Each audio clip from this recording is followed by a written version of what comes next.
जय हिंद दोस्तों। दोस्तों, हम लोग हिंदी पढ़ रहे हैं दोस्तों। इसमें जो है हिंदी में हम वाक्य पढ़ रहे हैं। और कल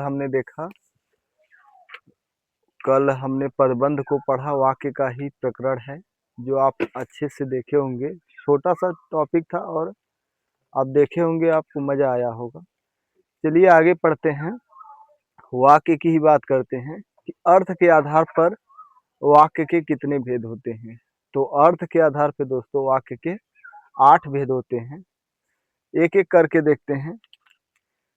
इसमें भी दोस्तों जो है आसान ही है, क्योंकि हम लोग जो है हिंदी को डेली लाइफ में अपने यूज करते हैं, इसलिए ये सब चैप्टर जो है आसान ही लगते हैं। चलिए पहला लिखेंगे विधानार्थक वाक्य। विधानार्थक विधानार्थक वाक्य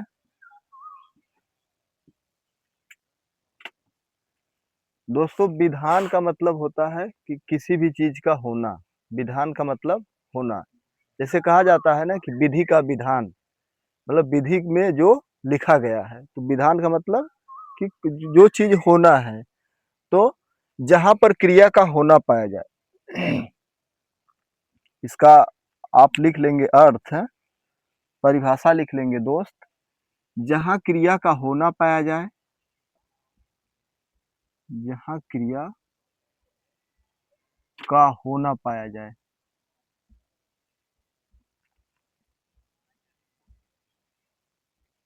जहां क्रिया का होना पाया जाए, जहां क्रिया का होना पाया जाता है वहां पे विधानार्थक वाक्य होता है दोस्तों। जैसे गाय दूध देती है,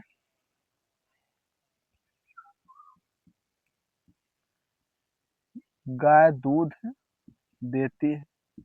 कोई भी वाक्य लिख सकते हैं प्रेजेंट पास्ट फ्यूचर में। बच्चे क्रिकेट खेलेंगे,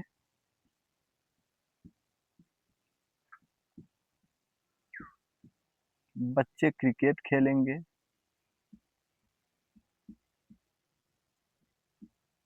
खेलेंगे। जब मैं उसके कमरे में गया तो वह पढ़ रहा था।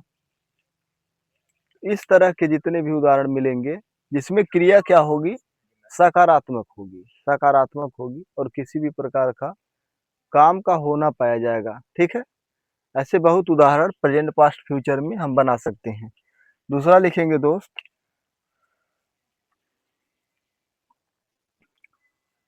संकेतार्थक। संकेतार्थक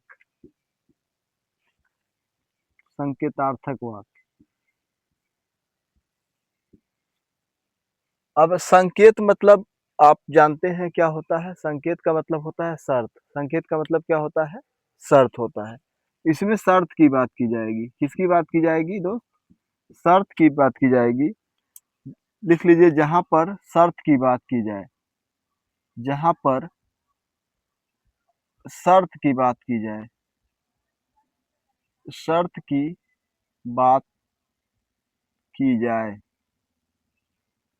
जहां पर दोस्त शर्त की बात की जाए वहां संकेतार्थक वाक्य होता है। शर्त मतलब दो प्रकार का शर्त होता है, एक बीता हुआ शर्त, एक आने वाला शर्त। जैसे यदि मैं चिड़िया होता, यदि मैं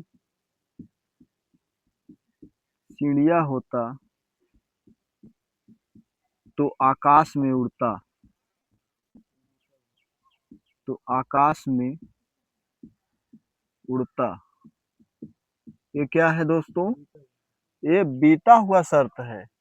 मतलब जो बात बीत गई है उसको बताया जा रहा है। या लिख सकते हैं, यदि मैं सफल हो जाऊंगा, यदि मैं अच्छे से पढ़ूंगा, अच्छे से पढ़ूंगा तो सफल हो जाऊंगा।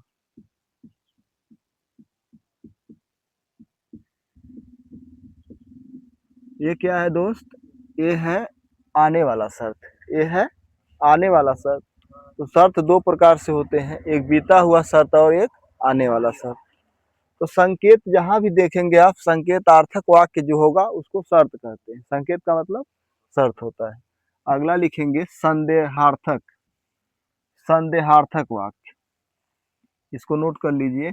अगला लिखिए संदेहार्थक वाक्य, संदेहार्थक वाक्य।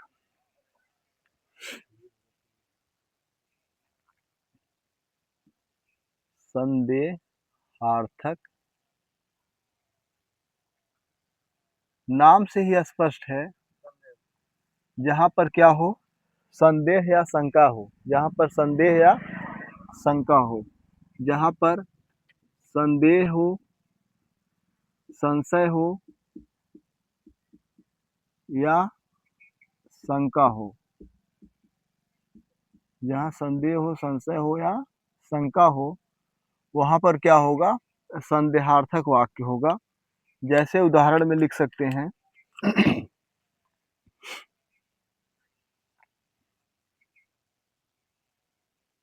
मोहन का घर, मोहन का घर इसी गली में होगा, इसी गली में होगा। यहाँ पर दोस्त क्या है, यहाँ पर जो है संदेह की बात हो रही है।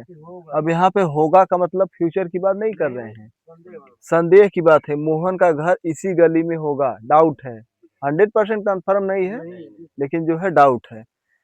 और इसी तरह से आप लिख सकते हैं संदेह वाले शब्द लगा के, जैसे शायद आज बारिश हो जाए, शायद आज वर्षा हो जाए, ये भी संदेह है।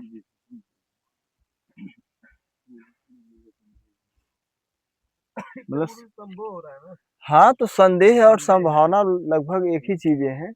यहाँ पे दोनों को कैलकुलेट कर लिया गया है। शायद आज वर्षा हो जाए, इसमें भी शंका जताई जा रही है। मौसम को देखा गया, मौसम जो है सुहावना था, तो लग रहा है कि आज वर्षा हो जाएगी। ठीक है, तो संदेहार्थक भी क्लियर है, कोई दिक्कत वाली बात नहीं है। अगला लिख लेंगे इच्छा सूचक वाक्य।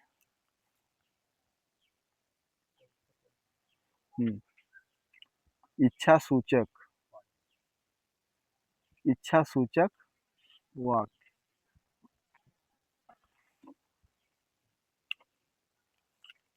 अब इच्छा सूचक में मतलब जहां पर आशीर्वाद की बात हो, दुआ की बात हो, और इसी में नेगेटिव में जाएंगे तो बददुआ की बात होगी, श्राप की बात होगी। ठीक है, इस तरह से चीजें आती हैं, क्योंकि इच्छा में दोनों आता है, पॉजिटिव और नेगेटिव। तो पॉजिटिव में लिख सकते हैं क्या होगा, आशीर्वाद की बात होगी, आशीर्वाद, और दुआ। और नेगेटिव में जाएंगे तो श्राप, श्राप, श्राप, बद्दुआ।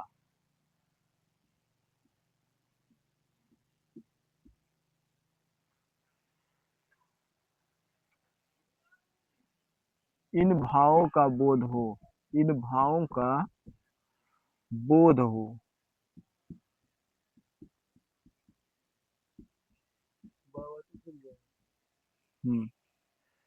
इन भावों का बोध हो, आशीर्वाद हो, दुआ हो, श्राप हो, बद्दुआ हो। अच्छा, दोनों में क्या अंतर है, आशीर्वाद और दुआ में क्या अंतर है? आशीर्वाद दिया जाता है। देखिए, आशीर्वाद जो होता है प्रत्यक्ष होता है, आप पैर छुएंगे तो मैं आशीर्वाद दे दूंगा। और दुआ दिया जाता है, जो यहाँ पर उपस्थित नहीं है उसको दुआ दिया जाता है, उसको दुआ दिया जाता है। उसी तरह से साफ श्राप प्रत्यक्ष है और बद्दुआ है जो यहाँ पर नहीं है।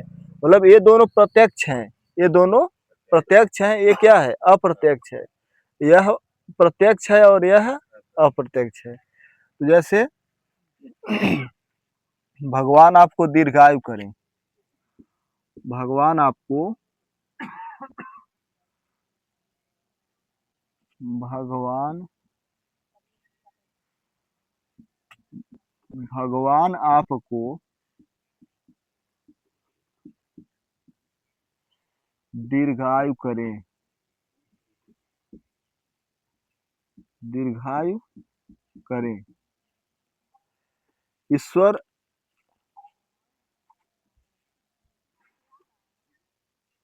ईश्वर से प्रार्थना है कि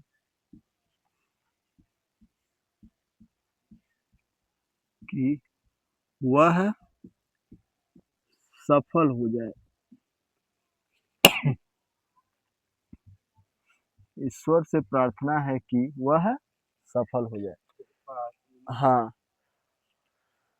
इसी तरह से नेगेटिव वाला भी, श्राप की भी, बद्दुआ की बात कर सकते हैं।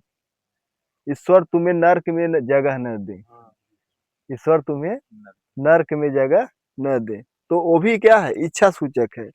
जहां भी प्रार्थना होगी, आशीर्वाद होगा, दुआ होगा, साफ होगा, बद्दुआ होगा। ठीक है दोस्तों, यहाँ तक क्लियर है, कोई दिक्कत वाली बात नहीं है। आगे लिखिए,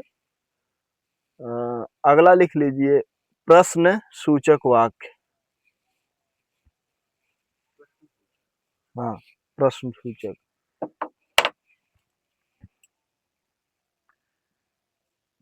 प्रश्न सूचक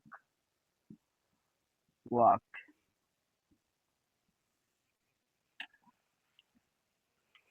प्रश्न सूचक में दोस्तों क्या होगा, प्रश्न की बात होगी।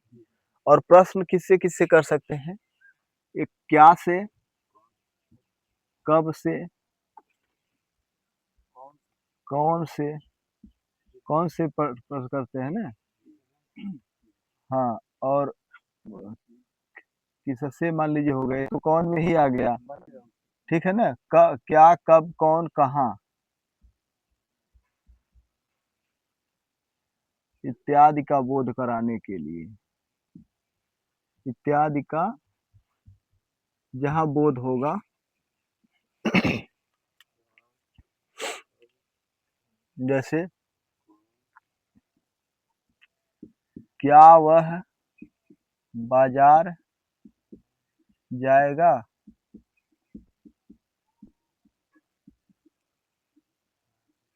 अब देखिए यहाँ पे प्रश्नवाचक शब्द का प्रयोग करेंगे, क्योंकि प्रश्न वाला वाक्य, क्या वह बाजार जाएगा।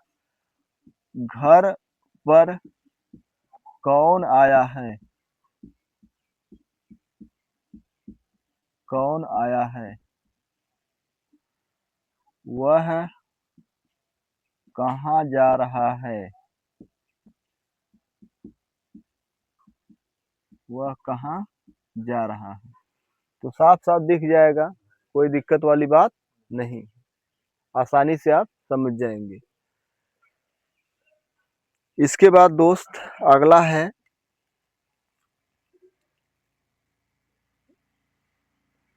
निषेधात्मक वाक्य। निषेधात्मक निषेधात्मक वाक्य, निषेधात्मक वाक्य जहाँ पे क्या हो, निषेध का भाव हो। जहाँ किसका भाव हो, जहाँ निषेध का भाव हो, निषेध का भाव हो। कहने का मतलब है यहाँ पे क्या आएगा, या तो नहीं आएगा या तो मत आएगा। ठीक है, नहीं आएगा और मत आएगा। जहां भी निषेध का भाव होगा वहां पे निषेधात्मक को हम टिक करेंगे। जैसे उधर मत जाओ, उधर मत जाओ। वह आज बाजार नहीं आया है, वह आज बाजार नहीं आया है। क्या वह बाजार नहीं जाएगा। देखिए इसमें नकारात्मक आ गया, प्रश्नवाचक आ गया, तो किसको मानेंगे? निषेध को ही मानेंगे कि वो निषेध में जाएगा। ठीक है, निषेध में, उधर मत जाओ मत आ जाएगा, नहीं आ जाएगा नहीं आ जाएगा, तो निषेध का बोध होगा। अगला लिखिए दोस्त, आज्ञा सूचक वाक्य। आज्ञार्थक या आज्ञा सूचक।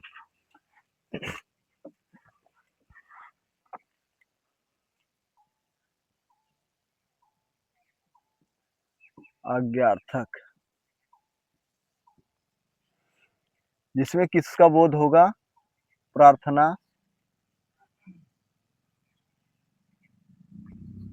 प्रार्थना, निवेदन, सलाह,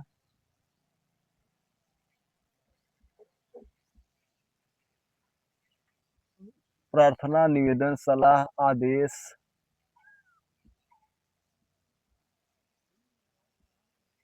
इत्यादि भाव का बोध हो।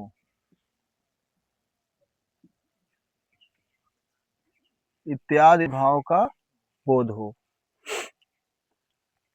प्रार्थना, निवेदन, सलाह, आदेश, जैसे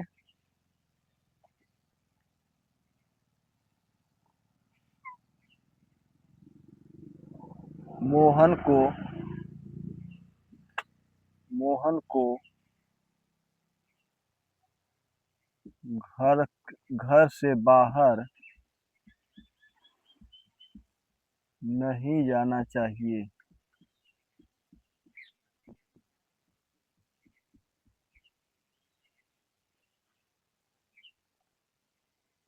कृपया दरवाजा बंद कर दीजिए। कृपया दरवाजा बंद कर दीजिए।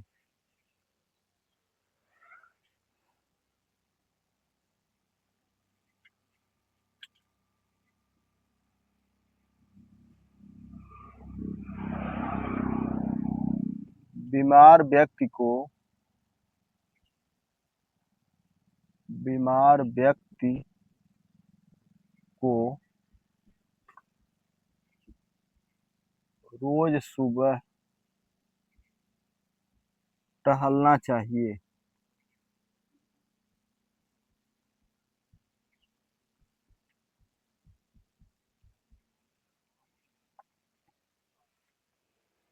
ऐसे जो वाक्य आएंगे दोस्त वो क्या रहेंगे? आज्ञा सूचक वाक्य रहेंगे। जैसे मोहन को घर से बाहर नहीं जाना चाहिए, सलाह दिया जा रहा है। कृपया दरवाजा बंद कर दीजिए, प्रार्थना या निवेदन कर सकते हैं, प्रार्थना या निवेदन दोनों कर सकते हैं। बीमार व्यक्ति को रोज सुबह टहलना चाहिए, क्या है? सलाह। तो इस प्रकार से आज्ञा सूचक वाक्य भी आपने देख लिया। अब अगला है, कितना हो गया? 6 7 हो गया। एक बचा है विस्मय सूचक वाक्य। विस्मय सूचक, विस्मय सूचक वाक्य जहां पर, जहां पर विस्मय या अचरज, अचरज का बोध हो, विस्मय या अचरज का बोध हो। जैसे हे राम। अब देखिए उसके बाद विस्मय सूचक शब्द और चिन्ह भी लगे रहेंगे। विस्मय सूचक शब्द के साथ विस्मय सूचक चिन्ह भी लगा रहे। हे राम, वह बहुत, हाँ बहुत अच्छा व्यक्ति था, अच्छा आदमी था, जो दुर्घटना में मर गया, मर गया। जैसे वाह, तुमने वीरता का कार्य किया है।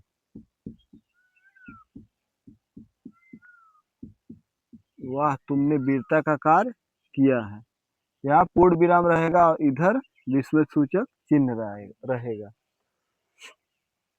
अरे हम लोग मैच कैसे हार गए। मैच कैसे हार गए। अरे हम लोग मैच कैसे हार गए। तो इस प्रकार से क्या होगा, आप देखते ही पहचान जाएंगे इन वाक्यों को। एकदम आसान है, जैसे तुरंत लगा रहेगा यहाँ पे विस्मयसूचक चिन्ह।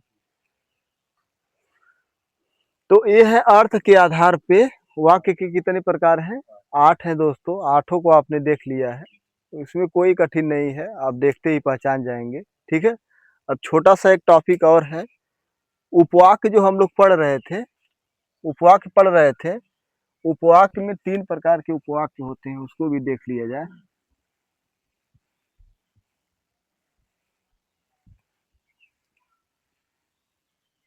लिख लेंगे उपवाक्य। देखिए वाक्य हुआ, वाक्य हमने पढ़ा, वाक्य कितने प्रकार के होते हैं, 3 प्रकार के होते हैं। एक संरचना के आधार पे 3, अर्थ के आधार पे 8, क्रिया के आधार पे 3। तो संरचना के आधार पे देखा था सरल वाक्य, मिश्र वाक्य और संयुक्त वाक्य।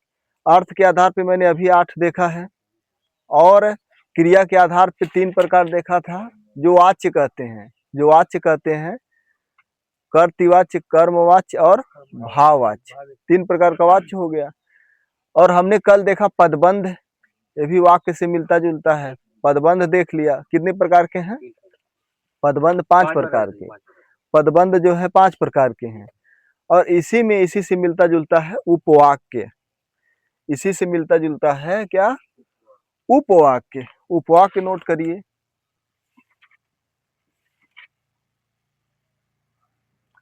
उपवाक्य,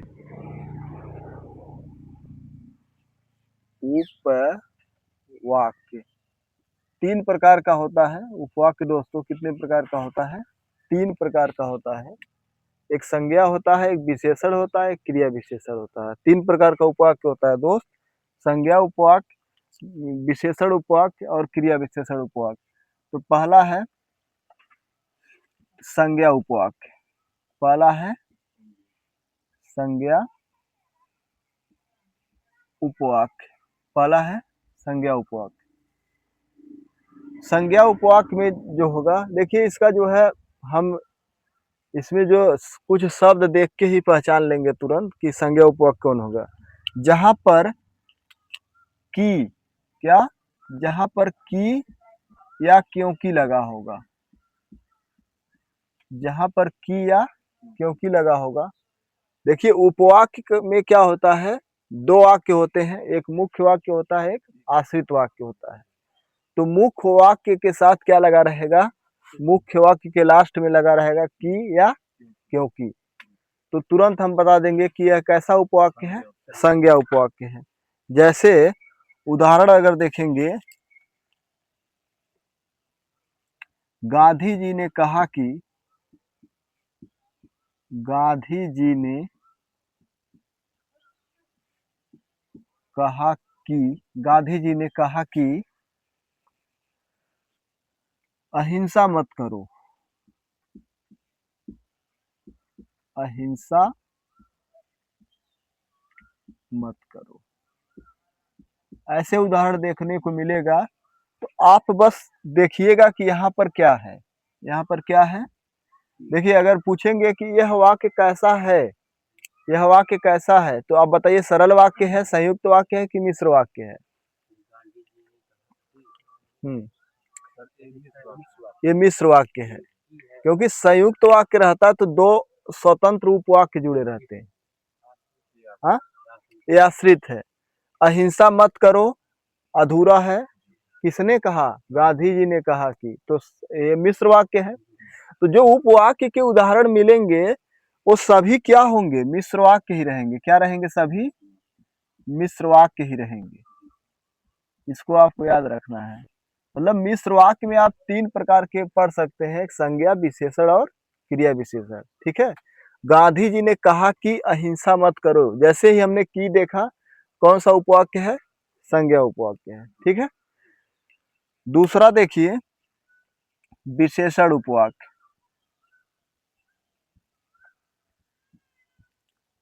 विशेषण उपवाक्य दूसरा है विशेषण उपवाक्य। इसमें लगा रहेगा दोस्तों जैसे, जिसका, जिनके,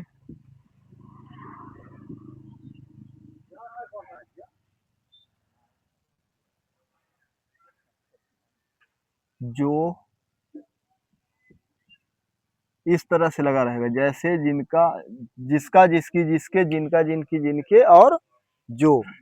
अगर इस तरह के जो है शब्द दिख रहे हैं वाक्य में, तो क्या कहलाएगा? विशेषण उपवाक्य। वो क्या कहलाएगा? विशेषण उपवाक्य। जैसे उदाहरण में,